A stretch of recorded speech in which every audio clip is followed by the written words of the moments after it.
Technique de construction apparue dès l'Antiquité romaine, le colombage va se développer partout en France à partir du Moyen Âge et va constituer l'essentiel de l'habitat tourangeau autour de 1500.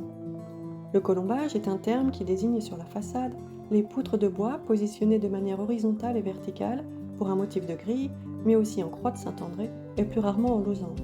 Il se pourrait que les motifs se rapportent à des modes et donc à des périodes distinctes. Les espaces entre les poutres de bois sont comblés par du torchis. C'est un mélange de terre argileuse, de paille ou de foin, mais parfois aussi par un remplissage de briques ou d'autres matériaux. En Touraine, les maisons à pans de bois sont étroites en front de rue. La maison est tout en longueur.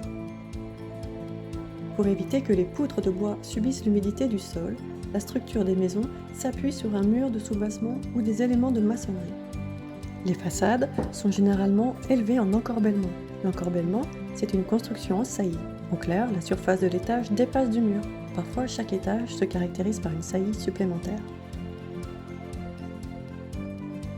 Cependant, un encorbellement trop important ne permet pas au soleil de traverser la rue ni au vent de souffler. Ainsi, les mauvaises odeurs et les maladies demeurent. Il est aussi propice à la propagation des incendies. De fait, l'encorbellement a fini par reculer à la Renaissance et la technique à colombage sera remplacée par la pierre dès le XVIIIe siècle. Ce qui est génial pourtant avec cette technique, c'est qu'outre protéger les murs de la pluie, l'encorbellement offre des surfaces propices à la décoration.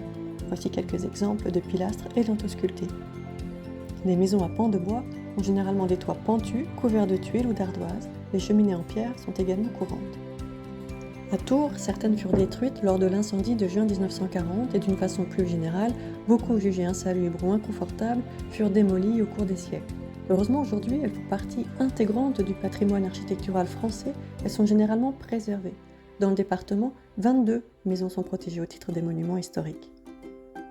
Vous rêvez de vivre dans un bien chargé d'histoire ou vous souhaitez vendre le vôtre, n'hésitez pas à me contacter pour en parler. Je suis Marion Ménard-Lamy, conseillère immobilier pour Sextant France.